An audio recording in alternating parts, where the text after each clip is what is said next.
Hi. I'm so excited to be up here today. I have the oh my gosh, I'm sitting with royalty jitters.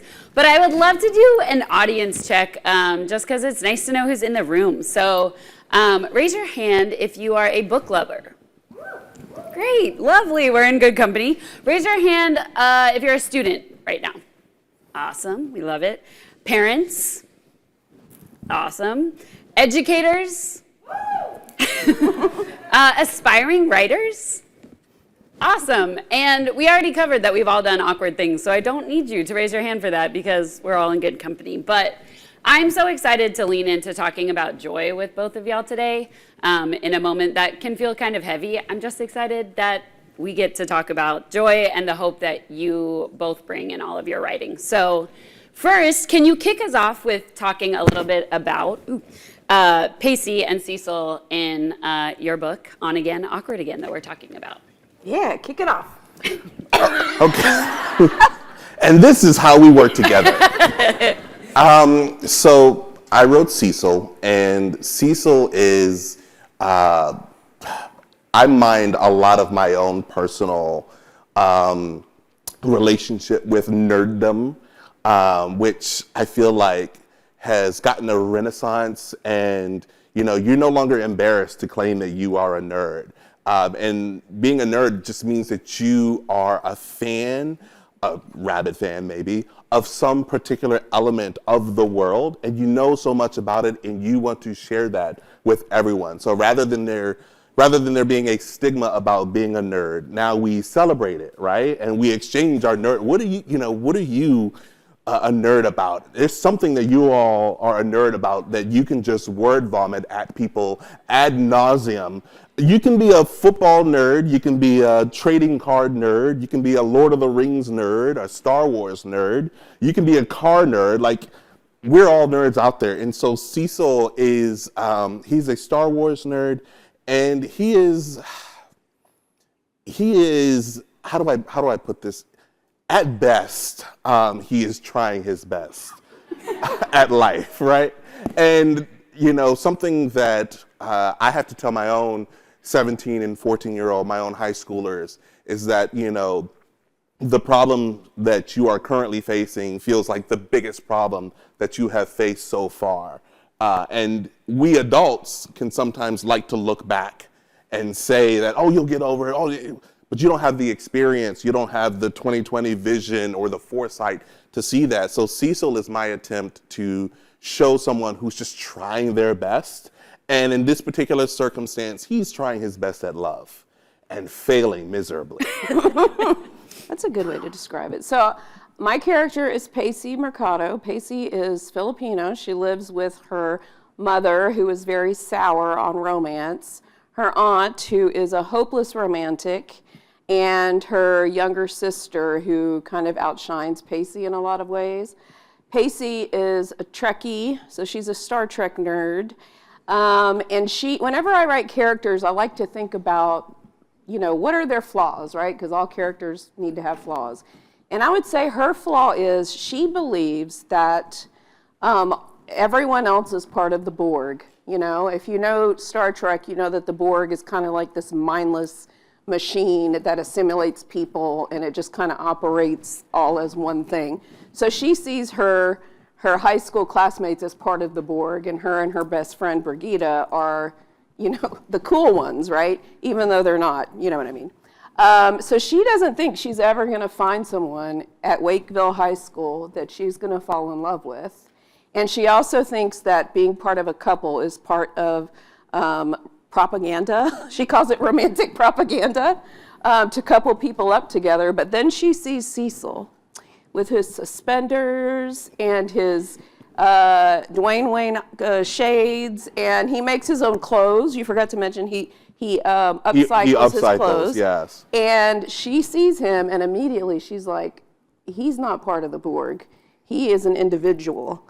So it's very much an insta love at first sight. And one of the things that Kwame and I talked about when we were developing the idea is we wanted them to be unapologetic about the things they were interested in, like not having a lot of angst necessarily about who they are, comfortable in their own skin, and we wanted it to be joyful and funny we wanted any angst, which there isn't much angst, but to come from their awkwardness because neither of them have any game at all.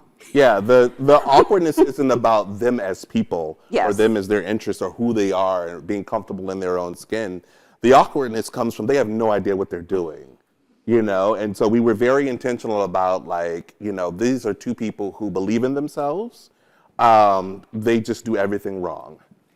I think that's like it's so perfectly put how they are just very much themselves, and I love that and I think I get to work with so many incredible young people, and they are very comfortable in their own skin. It is just the minute they have to interact with somebody else in someone else's skin that the awkwardness arises.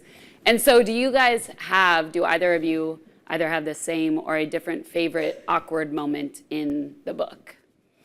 Oh, I have a lot. I think my favorite, I'll go first. Yeah. Okay. That wasn't a question. No, it wasn't. It was no, I tend to speak in periods at the end. I'll go first.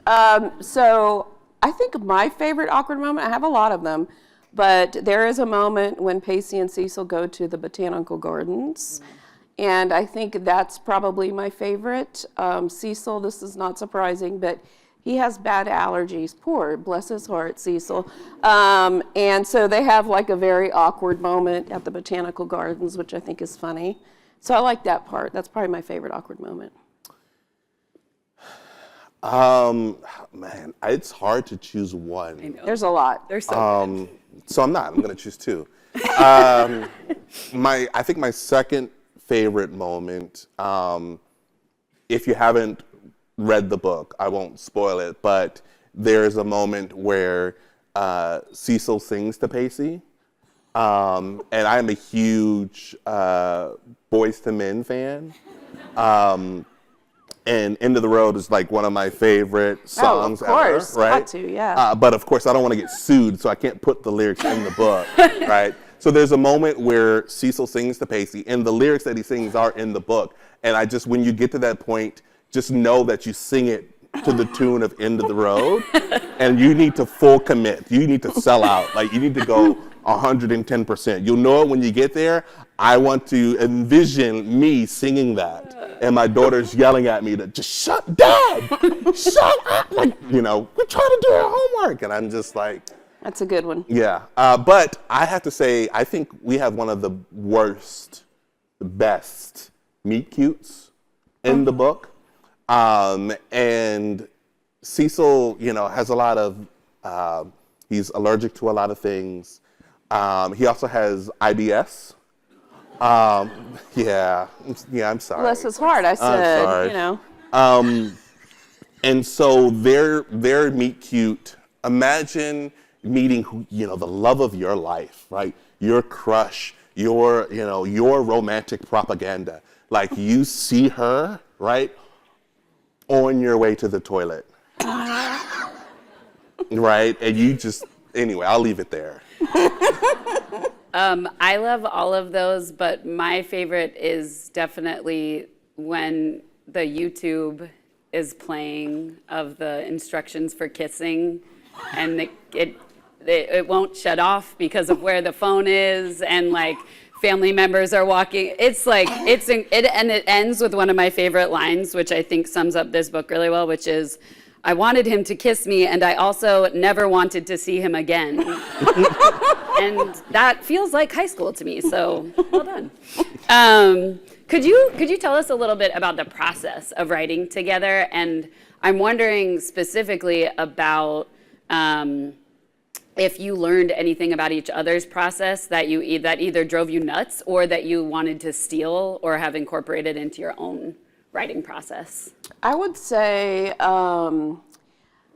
it was such an easy book to write that I think that there was a time when I was worried. I was like, this feels like it shouldn't be easy, because writing a book is really hard. But Kwame and I, when we first met, we hit it off immediately.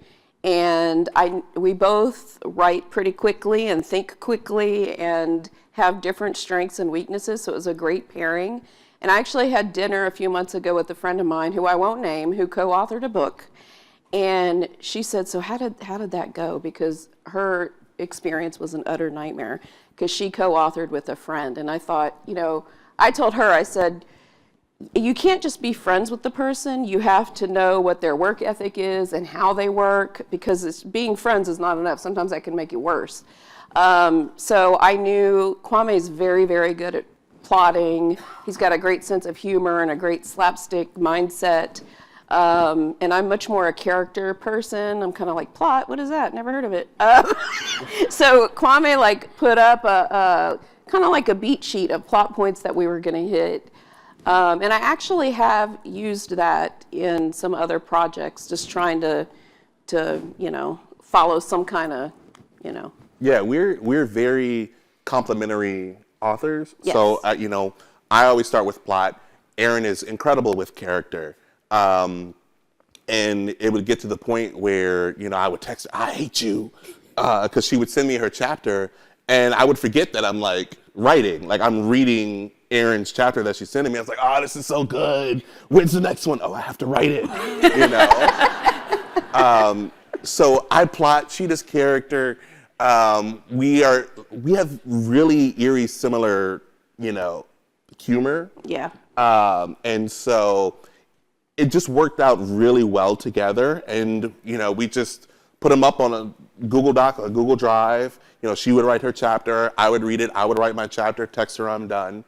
And yeah, it was very, very, very easy. I've co-written, other books. I've collaborated in other books that have gone, really well, the process. But this, there's a point where you're like, I feel like I should be struggling a bit. The whole art should be a little bit hard, and this feels easy. But I think it just speaks to when you have two people who are aligned in purpose and what they're trying to accomplish and the story that they're trying to tell, you're literally doing half the work. That's awesome.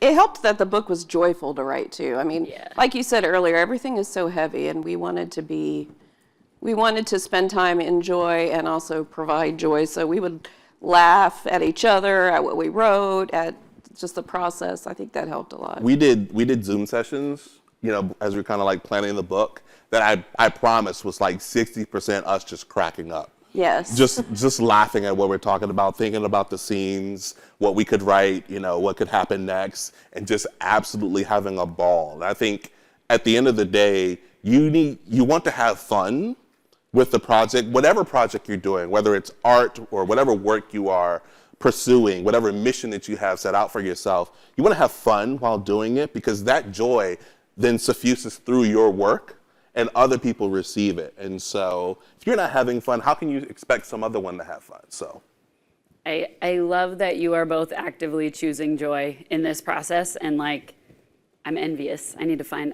a partner in crime to write something fun with. So I want to shift a little bit to talk about, especially because both of you have so much insight into the industry, and you both are very well known for your middle grade. And this is, I know you both have written YA short stories, but this is your first, I think, full-length YA for both of you, right?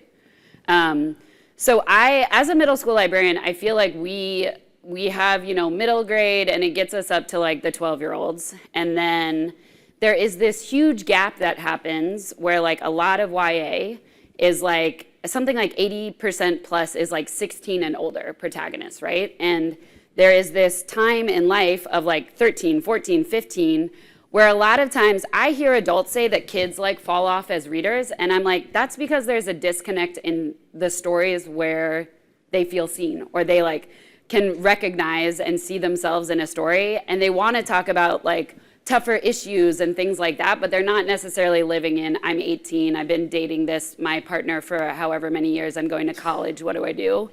So I'm kind of wondering, I want more of these younger YA stories, and Pacey and Cecil are 9th graders, which I loved. And so, one, I'm wondering, why do you think we don't see more of these younger YA stories? And what can we do to support you to get more of them out there? Because I think we need so many more of those stories. Yeah, you go. Okay, listen. Yes. My soapbox is the gap, or even just the absence of books, of literature for our middle grade readers after they start to age out of middle grade, right? Think of the wide, expansive variety from sci-fi to horror to romance to everything from adventure to fantasy to contemporary to verse that happens in middle grade. And then it seems that it all funnels into a few categories, a few pillars in the young adult space. And a lot of that is because publishing is a copycat industry, right? They see something that does well and they want more of the same but different, right? And it is a disservice to our young people and our young readers. I have 4 kids, but I have 2 daughters, 17 and 14. The 17-year-old loved reading. Both of my kids were huge Percy Jackson fans, right? We were a Percy Jackson family. You told me you wanted to, we were buying box sets. Those were their, gifts, and they loved them. And after that, there was nothing for them. And then they got into the school system, and I remember my 17-year-old telling me, Dad, all the books I read are so depressing. And she lost her love for reading. It is only now, she's only regained it now when she started working at a bookstore and started to rediscover the different types of books that are available, right? My 14-year-old sort of took a different path. Again, same thing, huge Percy Jackson fan, adventure, fantasy, comedy, loved it, and then nothing. And so where did she go? She went to webtoon and mangas, right?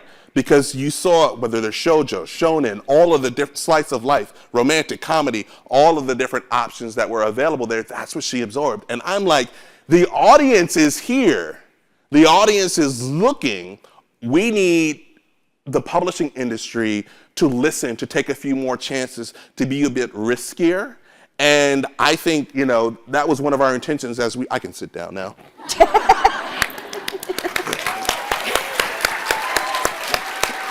I love that. No, it is very hard as a parent, as a reader, a lover of books, to hear anyone say, I don't see any books that I'm interested in. They all seem to be this or that, right? As a parent of those readers, it's doubly hard, right? I feel like I'm failing them. And so when Erin and I were writing On Again, Awkward Again, it is something that we were very intentional about. We were asked to age it up. We were asked to put spice in it. And we were like, no, we were very intentional about the age range and the readers of our intended audience because we felt this was our purpose, right? If we couldn't do this as a middle grade, and we both had a bunch of middle grade books out, we wanted there to be that bridge book that carried our readers from Tristan, from Hello Universe, all the way up through into YA and continue to stoke the fires of reading and literacy for them. Because as soon as they find out there isn't a book for me, all of a sudden it becomes books are not for me. And we don't want that to happen. We are here to continue that. So Yes. Well said. I have nothing to add. I co-sign.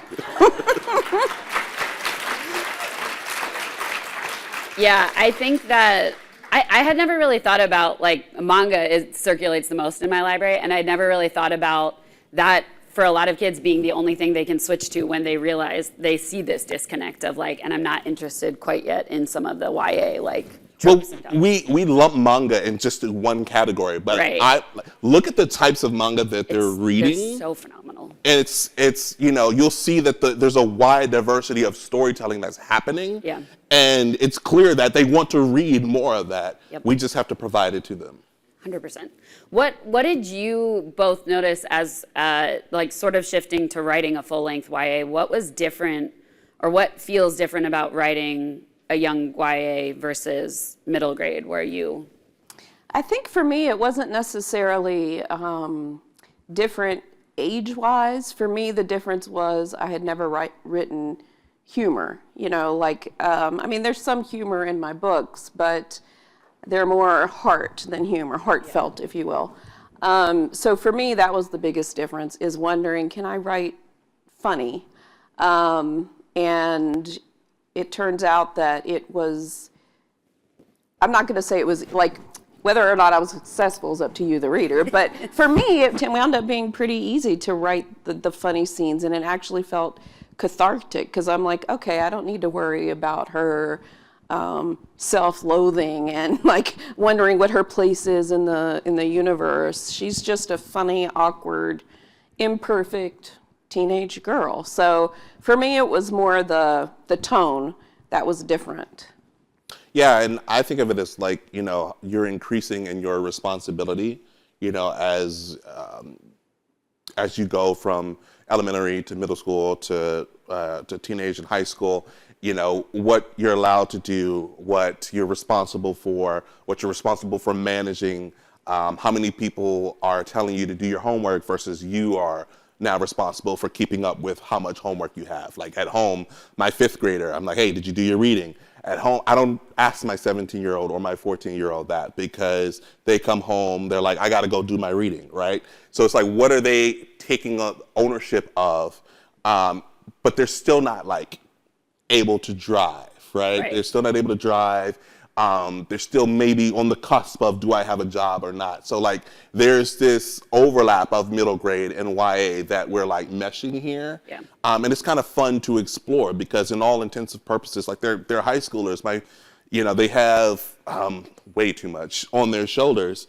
And yet and still, my 14-year-old will ask me to come up to the cash register with her because, she has never worked this particular cash register point of sale before. And it's just like the anxiety is still there. And yet, the fashion has increased. Yeah. That's probably one of the other bigger elements too, like the fashion awareness. Yeah. I can't just be like, oh, he threw in a sweatsuit. No, I got to be like, no, like first she layered the denim jean shorts that she cut herself from her jeans that her parents yelled at her about.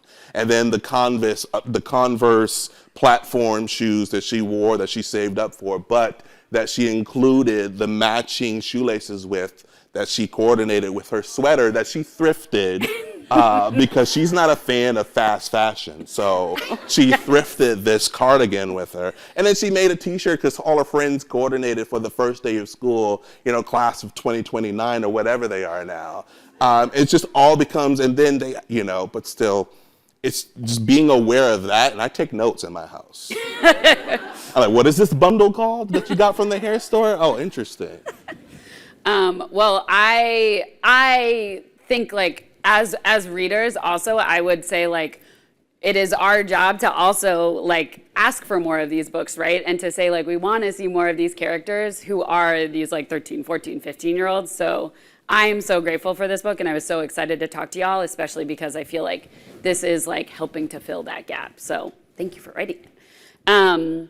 I think another part of like transitioning into sort of high schoolness is you're getting a lot more of advice from your peers, and you learn. So you are intaking information from your peers and not really from adults increasingly.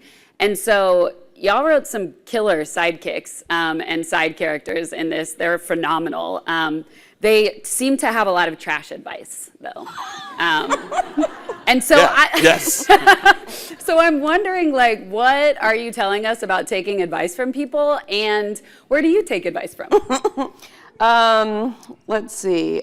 I would say, and I think maybe we both agree, that our intention was that you have to find your own way, because people are going to give you bad advice based on their own biases and their own perceptions. Like Pacey's auntie tells her, you need to wear makeup, put your face on, do this, laugh at all his jokes. And Pacey's like, well, what if his jokes aren't funny?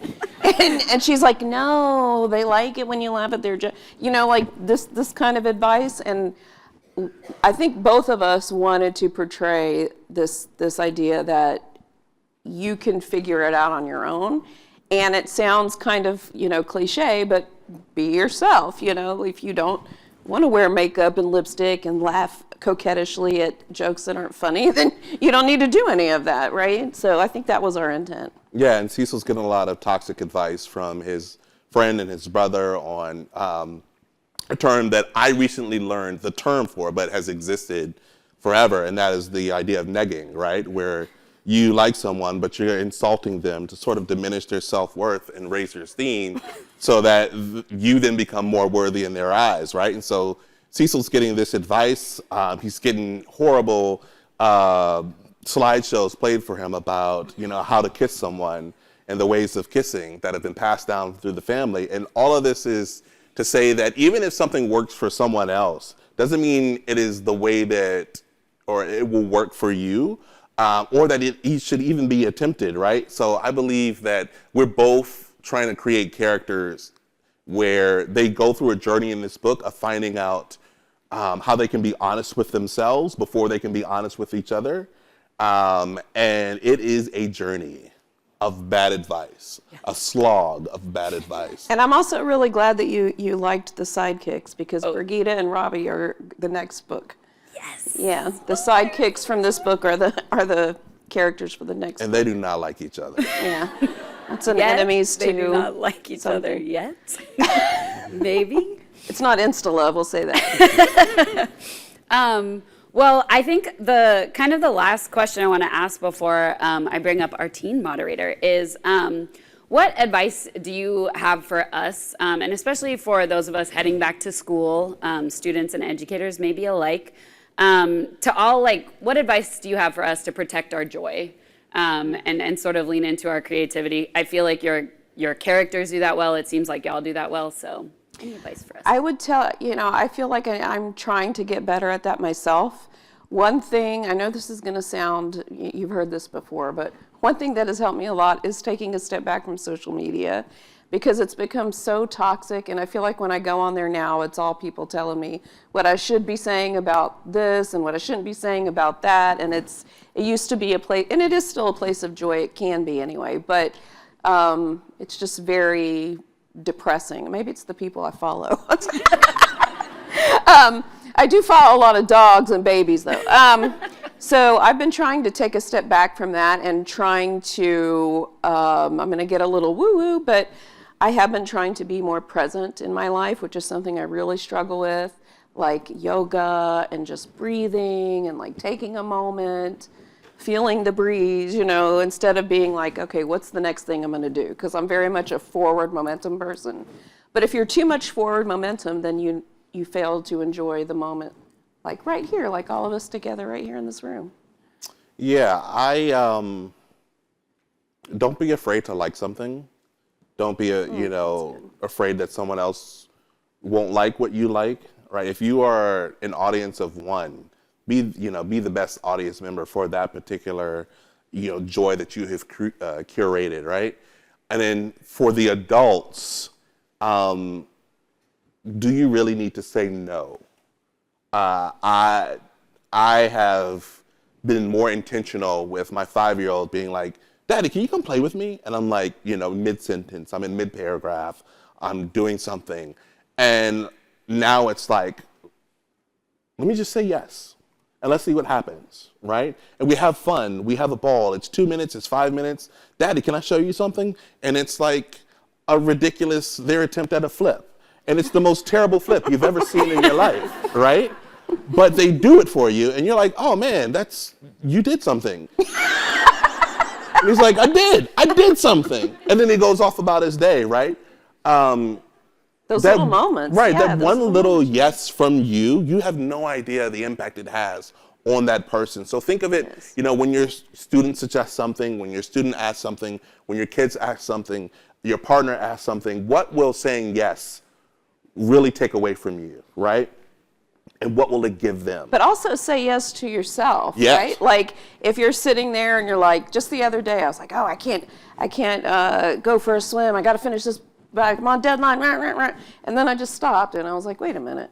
If I go take a swim, what's going to happen? What's the worst that could happen, right? If I don't finish this chapter right now, whereas I can go for a swim and like fill my soul with something that's fulfilling, that's not this thing I have to do. But so often we want permission, someone else to give us permission and be like, yes, you can spend that money to go to that writing conference, even though it's not practical at this time and you have to find childcare and yada yada, whatever.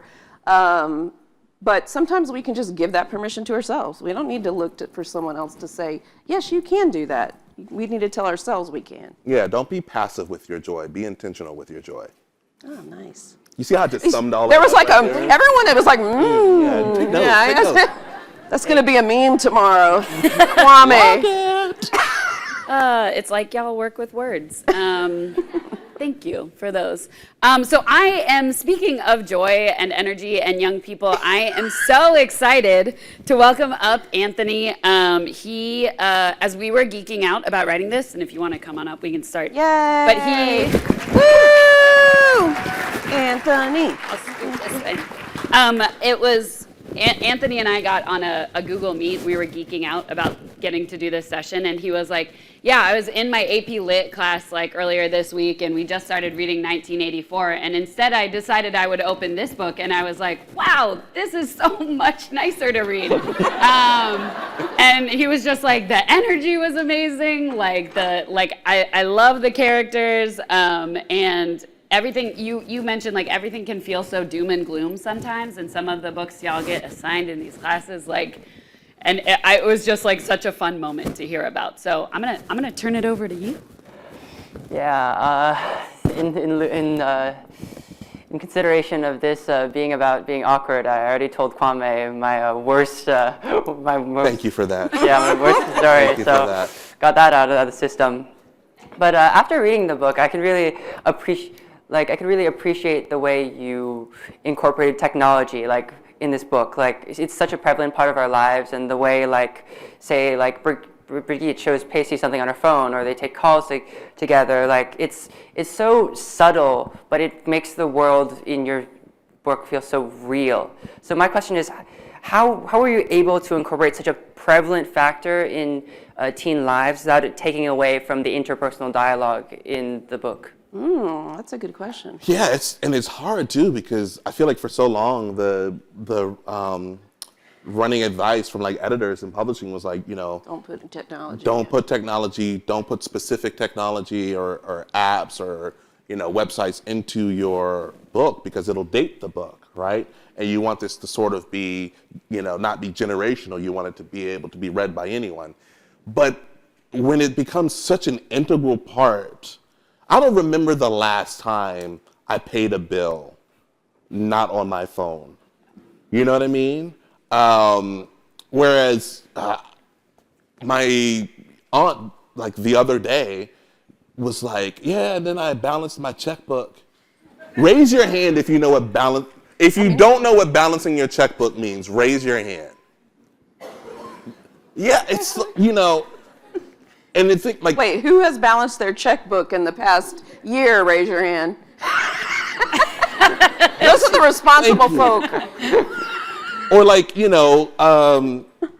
the symbols, the icons for saving a document being a floppy disk, or even the icon for your app, for your phone, for calling someone. When's the last time you saw a phone that was shaped like that, that wasn't a novelty item, exactly, or a kid's toy, right? And so it's that theory has changed. We have to incorporate it. We need to use it. And for me, a lot of it is just observing my children and seeing how they move through the day. My kids, very rarely now do they have textbooks. Everything is a digital textbook on Google Classroom or something, right? They're submitting their assignments through Google Classroom.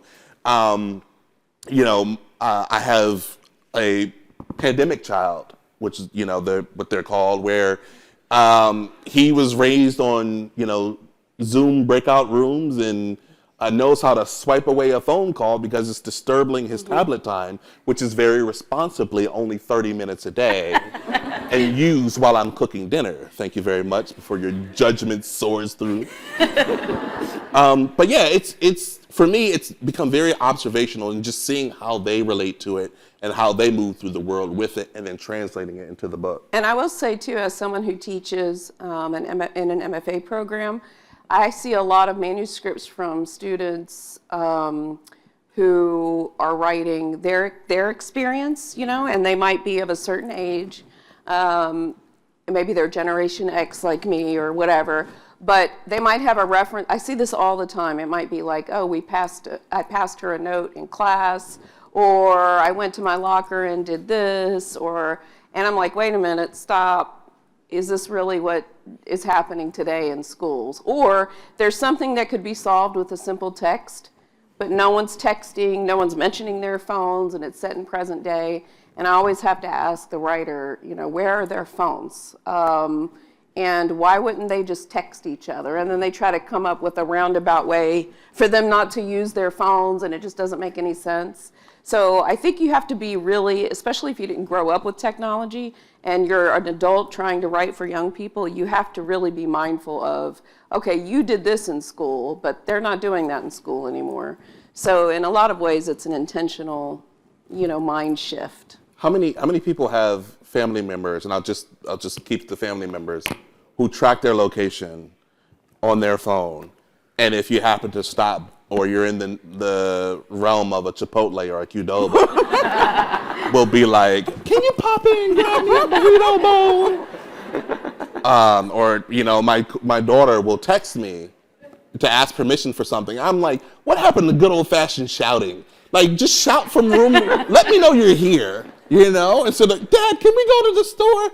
Just shout at me. You don't, come downstairs, let me see your face.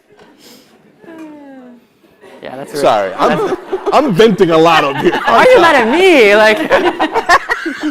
What's wrong with you?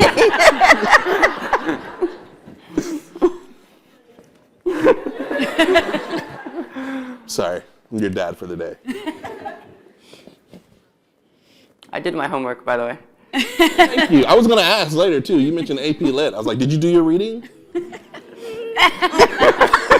Let me text my daughter, see if she did her reading. That's something to do. Did you do your reading? Oh, yeah. You're talking about groups that were underrepresented, right? And you brought up pandemic children. Which sounds so bad. I know, such a depressing term. But, geez, like going from speaking to you four to speaking to the audience. But raise your hand if you have ever had your education impacted by the just pandemic in any way, shape, or form. And myself included. But I was looking back and I was like, wow, this really captured high school life really well. And I was just thinking about COVID. I wondered if someone would tell the story of what it was like for COVID. And then I looked up COVID literature, and it was all doom and gloom, how America failed in their response, and it was oh. And I was just wondering, do you think that there will ever be a range of adult or young adult novels covering such an event in our history, and how will it be represented for younger audiences? Oh, that is a great question. I feel like I see COVID mentioned in books almost in passing. I've seen some books that talk about COVID specifically. I think the thing is that a lot of times we need some perspective to process and understand and see something that major and monumental with some distance in order to write whatever story you want to write. This is just my opinion. I feel like it's hard to write about something when you're in it.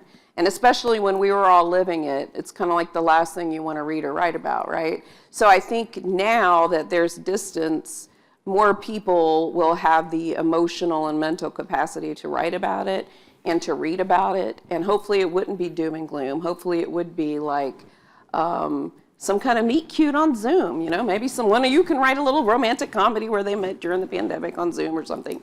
But I think it does require some distance. Yeah, I mean, we are still grappling with the impact. It hasn't disappeared; it's still here, right? And so, time and distance does give us a little bit more of a totality of it and able to encapsulate it. But then also, as Aaron said, it's very hard, to write about suffering when you've suffered, right? Without having at least some emotional distance from it. Because 5 years is not a long time.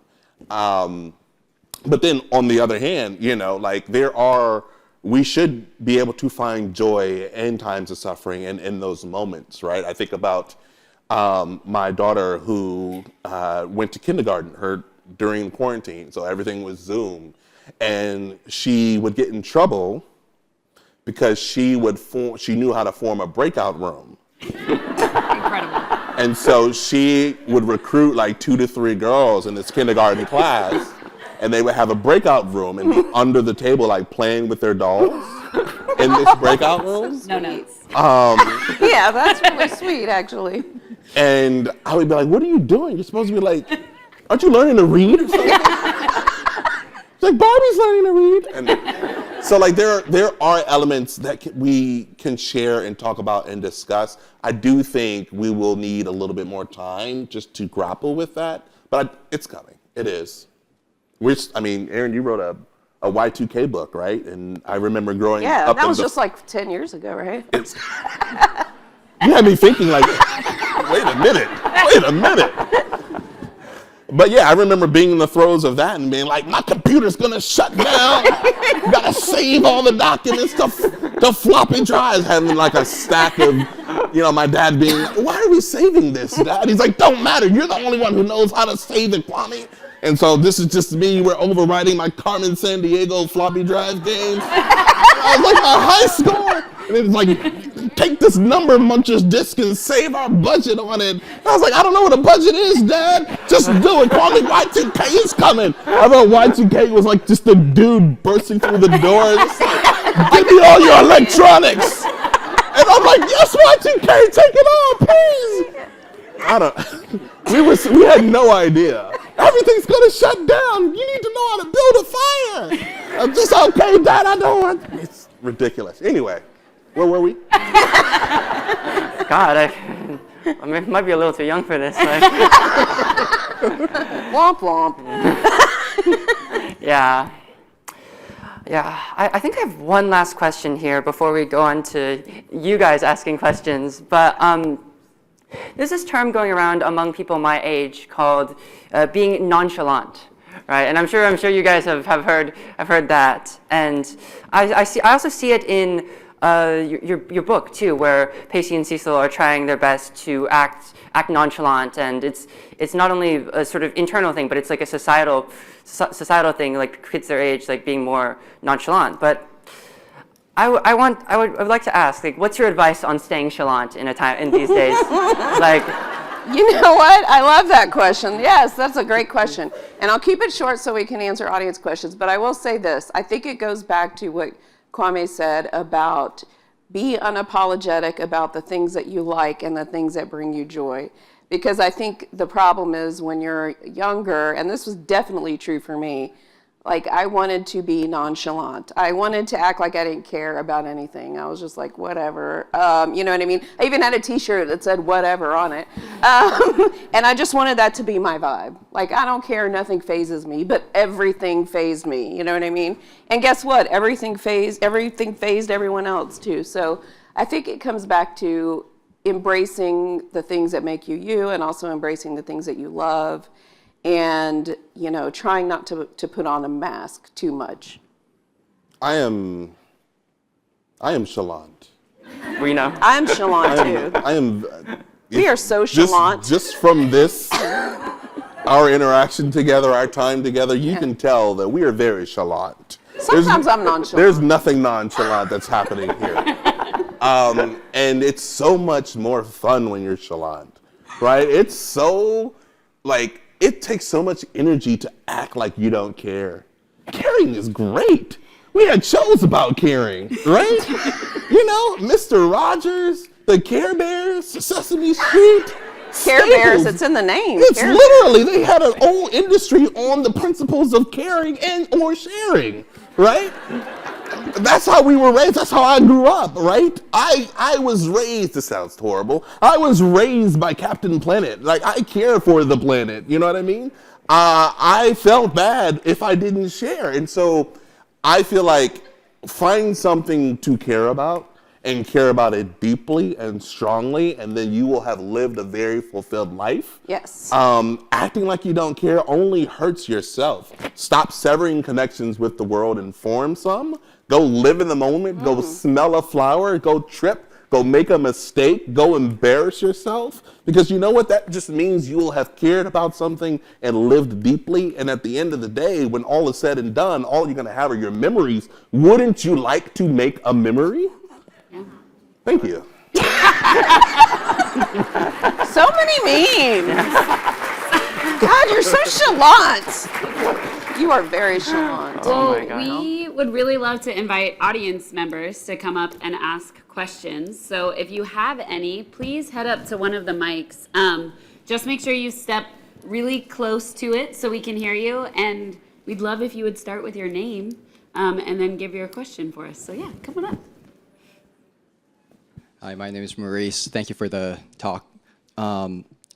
During your writing, was there anything that you researched where you had a good understanding of the younger generation, where you're like, I get that trend, I understand it, that's great? Or was it more like, no, my way is still better, but I'm still going to put this in the novel?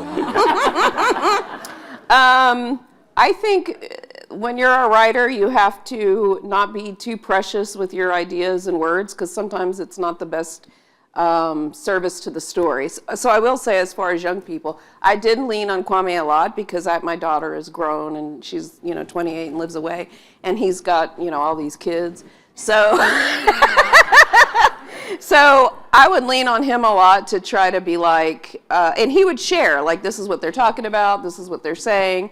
And when I do school visits and spend time around young people, I talk to them, I pay attention to things that make them laugh, things that don't make them laugh, So I think in general, a general practice as a writer is to not be so connected with your own work and your own words and ideas that it's not in service to the story you're trying to tell. Because at the end of the day, you're trying to write the best book you can.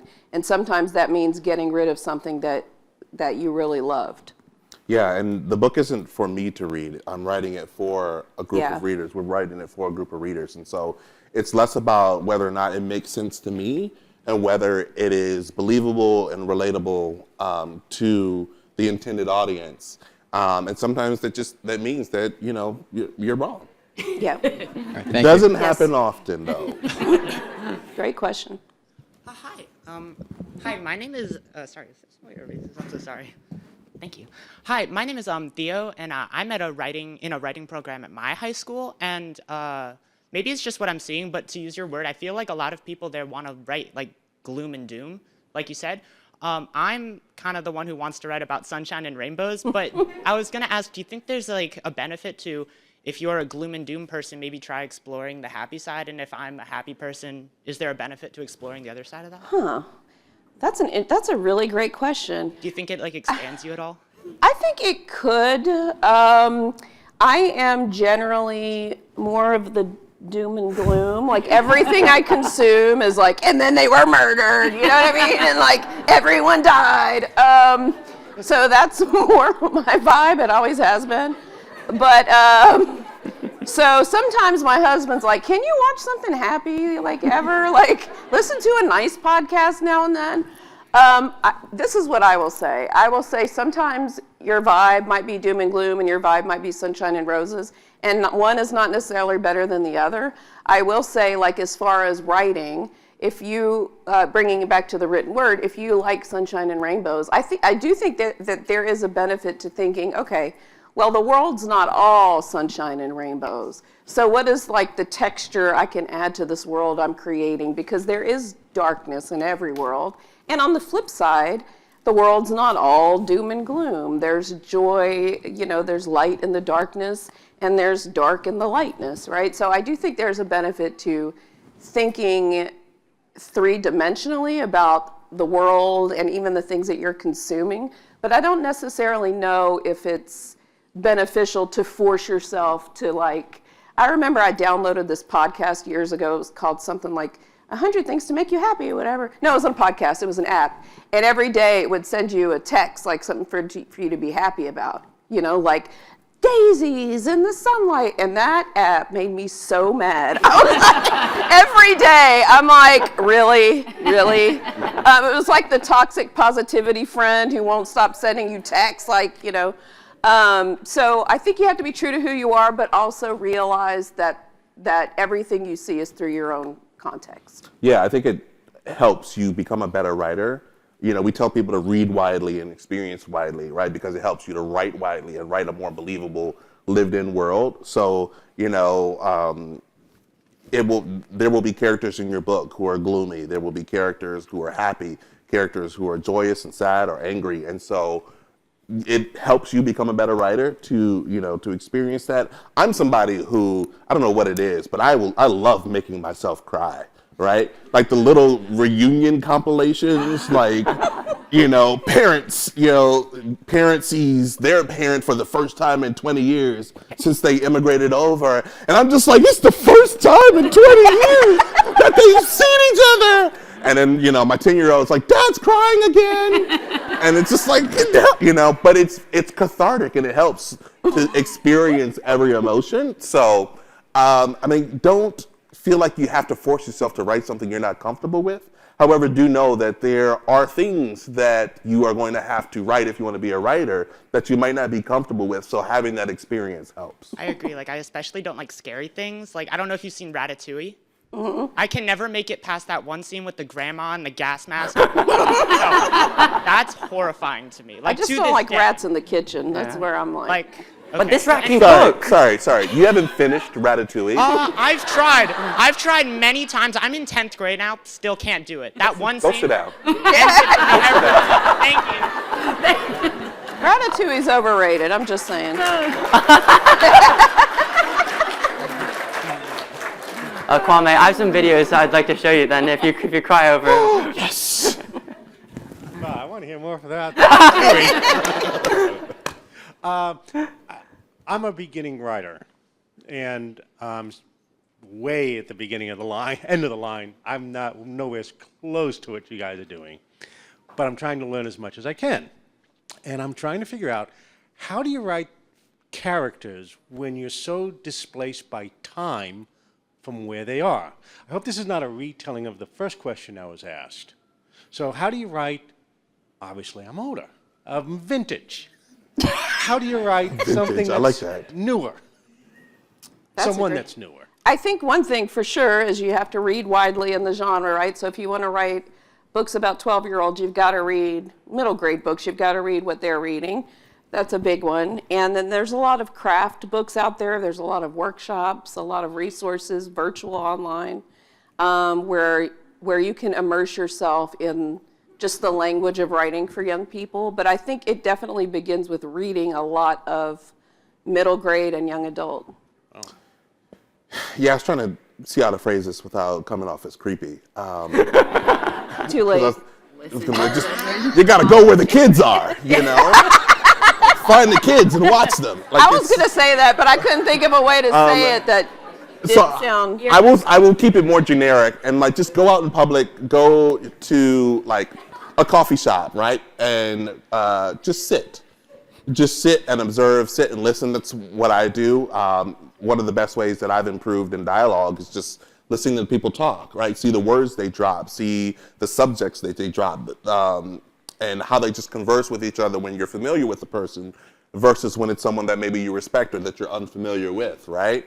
So just going out, being more observant, keeping a notebook with you. My sister-in-law, who's a writer, she gave me the idea of, she just keeps her the voice memo app on her phone, and she will, if she's done experiencing something, she will just take a note and just, describe the experiencing, the setting, the time, the place, what it sounds like, what it feels like, and a lot of that will help to bring you closer to the subject that you're trying to write about. But it's all observation. You have to consume. I look like I look so weird. I was on the plane earlier and I was reading, there's a graphic novel for kids, it's called Catwad. It is very silly and ridiculous. And I'm in the plane, I'm in first class on the plane, and I'm just taking notes on Catwad. And there's a lady sitting next to me just looking at me just like, what are you reading? But you have to consume. If you want to write for an audience, you have to consume what the audience is consuming in order to familiar yourself. Because, otherwise it doesn't sound real. It doesn't sound authentic. And you don't want to talk to your audience. Your books want to have conversations with them. And so you have to then have a conversation with the books of other authors for that audience. Cool. Thank you. Yeah. All right, we've got like 1 minute left, so it'll be a rapid fire question. Okay. I was just wondering, when you were writing, did you ever feel pressure to change something that you did and now you wish you hadn't? I would say, I don't think we wish we hadn't, but we originally set the book in the 1990s. And we were told, don't set the book in the 1990s. And we changed it. I don't know that we regret it. Do we? I don't regret it. But that's the biggest change. I feel like the 90s are having a resurgence right now. 90s style, 90s culture, 90s music. And so I would have loved if the book was set in the 90s. But we had two things that we wanted. And so we were like, we'll have to compromise to keep one. It was either, the book had to be aged up, so 16, 17-year-old characters, or the book had to move forward. And we chose to move the book forward rather than age up the characters because that was really important for us. Yes, great question. Yeah, great question. Thank you. Thank you.